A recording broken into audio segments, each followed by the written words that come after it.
दिल्ली से एक और हमारे साथ खास मेहमान जुड़ रहे हैं आज। शशांक श्रीवास्तव जी कॉर्पोरेट कॉर्नर में मारुति को रिप्रेजेंट करते हैं, हमारे पास रेगुलर आते हैं और बहुत ही शानदार उर्दू बोलते हैं।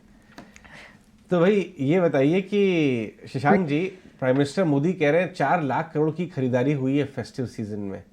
अभी उन्होंने मन की बात में ये बात बोली, आप भी अपने मन की बात बता दीजिए कि इसमें से कितनी कैप्चर की मारुति ने। हमारा देखिए मार्केट शेयर करीब 43-45% के दरमियान रहता है।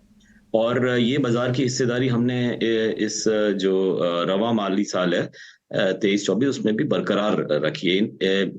बल्कि हमारा अगर देखें तो करीब 1.3% बाजार की हिस्सेदारी बढ़ी है।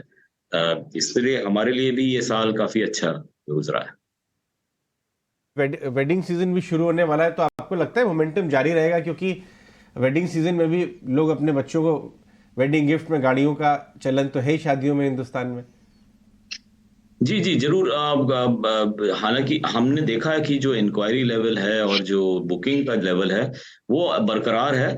लेकिन रिटेल में थोड़ा सा जो जो रुझान है वो तनाजुली का है थोड़ा, जो क्योंकि फेस्टिव सीजन का जो दौरानिया होता है उसके कुछ दिनों बाद हम देखते हैं कि एक गिरावट आती है। वो गिरावट इस बार भी हमें देखने को मिली है, लेकिन काफी अच्छे लेवल पे वॉल्यूम पे है। और हमें उम्मीद है कि आगे रुझान ऐसे ही मुस्बत रहेगा। और हम इस साल में उम्मीद कर रहे हैं कि करीब 41 लाख गाड़ियां पैसेंजर व्हीकल बिकेंगी इस रवा माली साल 23-24 में। ठीक है शशांक जी, एक चीज़ बताइए, ये 2% दाम बढ़ाने की बात आ रही है, कॉस्ट में एडजस्ट नहीं हो रहा है या फिर मतलब कहाँ पे है ये 2% सभी गाड़ियों पे बढ़ा रही हो क्या आप दाम? जी, वो गाड़ी का अभी हमने एक तो ये जो क्वांटम है इंक्रीज कितना दर बढ़ाई जाएगी वो अभी हमने तय नहीं करी है। वो फैसला अभी होना है। बहरहाल ये फैसला हमने ज़रूर किया है कि जनवरी में जो कीमतें हैं उसमें इज़ाफ़ा करना ज़रूरी है। वोलेटिलिटी ऑफ कमोडिटीज़ है एक बड़ा मसला। और एक जो इफ़रात ज़र जो इन्फ्लेशन प्रेशर है वो हमारे लिए एक मसला है। ख़ासकर अगर आप कमोडिटीज़ में देखें स्टील की जो कीमतें हैं उसमें खासा इज़ाफ़ा हुआ है 3-4 महीने में, जो गुज़िश्ता 4 महीने निकले हैं। और हमें ऐसा यकीन है कि इसी तरह से ये रुझान रहेगा। इसलिए हमने ये फैसला किया है कि प्राइसेस जो कीमतें हैं उसमें इज़ाफ़ा करना ज़रूरी है जनवरी से।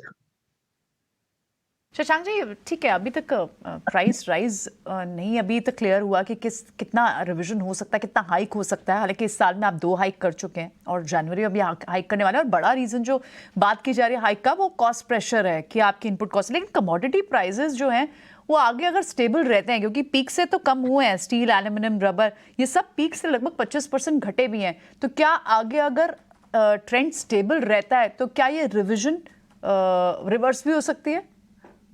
हाँ देखिए, हमने जो प्राइस हाइक किए हैं, अगर आप रवा माली साल की बात करें तो सिर्फ एक बार करी है जो हमने अप्रैल में किया है। और वो सिर्फ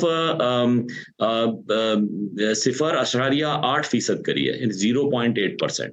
तो बहुत कम इजाफा किया है। और उसकी बुनियादी वजह यह है कि चूंकि हम एक मार्केट के लीडर हैं, हमारे पे ये भी एक जिम्मेदारी है कि हम वॉल्यूम्स पे कॉम्प्रोमाइज ना करें इंडस्ट्री के लिए।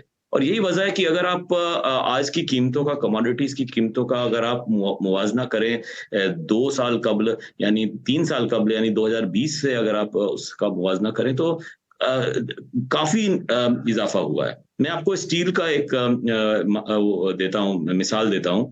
38 रुपए किलो स्टील थी उस समय, अभी 64, 65, 66, 68 तक पहुंच गई है।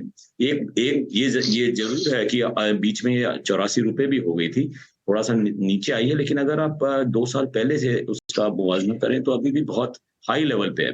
और अगर आप रुझानों की बात करें तो देखिए जुलाई में जैसे जो सीआर स्टील है वो करीब 64 रुपए थी, उसके बाद वो 65 हुई, इस समय 68 है। तो जाहिर सी बात है कि जो रुझान है वो मुस्बत दिख रहे हैं, पॉजिटिव ट्रेंड दिख रहा है खासकर स्टील में। और स्टील का जो खरीदारी होती है ऑटो कंपनी की, वो उनकी कमोडिटी प्राइसेस की खरीदारी लगभग 40% के करीब होती है। काफी उसका असर पड़ता है ओवरऑल कॉस्ट स्ट्रक्चर पे। और यही वजह है कि हमने ये तय किया कि जनवरी से हम जो है कीमतों में इजाफा करेंगे। शशांक जी, मैं आपसे एक तो मैं ज़ाती तौर पे जानना चाहूँगा कि आपने बड़े बड़े शानदार लॉन्चेस किए हैं अभी।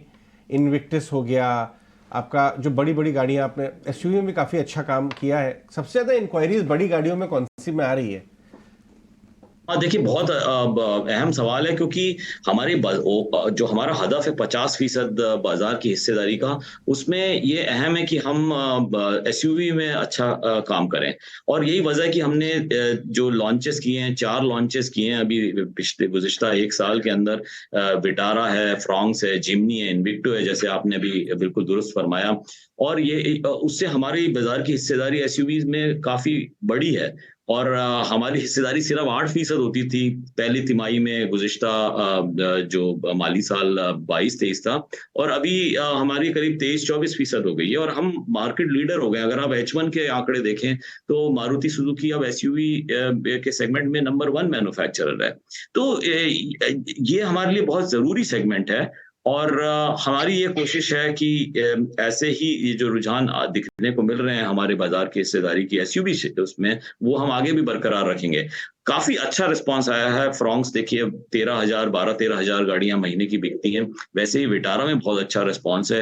करीब 11 से 12 हज़ार गाड़ियाँ हम फ़रोख्त करते हैं विटारा की।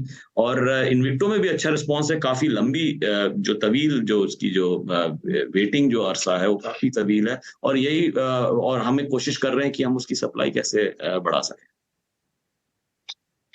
शशांक जी, एक बात मैं जानना चाहूँगा, एक थोड़ा इंडस्ट्री का सवाल है, और जो मेरे व्यूअर्स बहुत बहुत कान खोल के और बहुत ही ध्यान से आप जैसे इंडस्ट्री लीडर्स की बातचीत सुनते हैं, उनके लिए मैं एक ट्रेंड रखना चाहूँगा टेबल पे, और आपका व्यू कि हम देख रहे हैं कि आपकी जैसी कंपनी और कुछ कंपनियां बहुत तेज़ी से वो अपने ऑप्शंस कार में इंट्रोड्यूस कर रही हैं।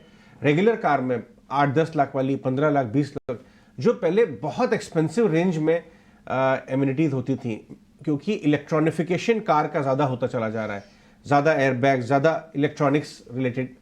ये जो कार एज अ रेंज का जो इलेक्ट्रॉनिफिकेशन हो रहा है, क्या नए आपको ट्रेंड्स इस फील्ड में नज़र आते हैं आगे आने वाले? और मारुति भी इसके अंदर काफ़ी काम कर रही है। जी, जी, आपने बिल्कुल दुरुस्त फरमाया कि अगर आप जहाँ तक कीमतों की बात करें, तो कीमतों में जो रुझान है काफ़ी तेज़ी से बढ़ता हुआ नज़र आ रहा है इंडस्ट्री में।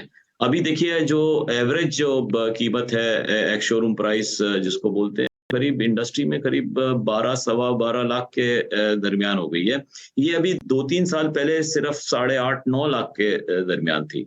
तो इज़ाफ़ा हुआ है, प्रीमियमाइज़ेशन जिसको बोल रहे हैं। और उसकी वजह ये भी है कि जो बड़ी गाड़ियों का फ़रोख्त है वो बड़ी है। और जो मैन्युफैक्चरर्स हैं, उन्होंने वो उस रुझान को फ़ॉलो किया है। मारुति सुजुकी ने भी किया है। और यही वजह है कि हम पहले जो 10 लाख के नीचे की गाड़ियों में थे, हम उसी में बाज़ार के जो थे लीडर होते थे। लेकिन हमारी जो 10 लाख के ऊपर की भी जो गाड़ियाँ हैं, 10 लाख से 20 लाख, उसमें भी अब हम अव्वल पोज़ीशन पे हैं। तो हमने ये बात सही है। और इलेक्ट्रॉनिफिकेशन की जहाँ तक आपने बात करी, कनेक्टेड कार्स का भी काफ़ी ज़ोर है। कनेक्टेड कार्स में काफ़ी फीचर्स आते हैं। आजकल ज़्यादातर गाड़ियाँ कनेक्टेड गाड़ियाँ होती हैं। सुजुकी कनेक्ट एक बहुत हमारे लिए एक बहुत इम्पोर्टेंट सेलिंग पॉइंट है। और यही वजह है, आप देख रहे हैं कि और सेफ्टी फीचर्स भी, जैसे आपने उसका ज़िक्र भी किया, कई सारे ऐसे फीचर्स डाले हैं, टेक्नोलॉजी डाली है, हाइब्रिड जैसे है हमारी स्ट्रॉन्ग हाइब्रिड, सारे नए फीचर्स हैं। और यही वजह है कि कीमतों में भी इजाफा हुआ है। ऑफ कोर्स कमोडिटी प्राइसेस का, जैसे मैंने आपको फरमाया कुछ देर पहले, वो भी कमोडिटीज प्राइसेस भी तेजी से बढ़ी हैं। और कुछ तो रेगुलेटरी स्ट्रिंजेंसी की वजह से भी नए फीचर्स कार मैन्युफैक्चरर्स को लाने पड़े हैं। तो एक कॉम्बिनेशन है, और उसकी वजह से ही प्राइसेस में इजाफा हुआ है, जिसको आप प्रीमियमाइजेशन बोल रहे हैं। बहुत बहुत शुक्रिया आज समय देने के लिए शशांक, सारे सवालों के जवाब देने के लिए।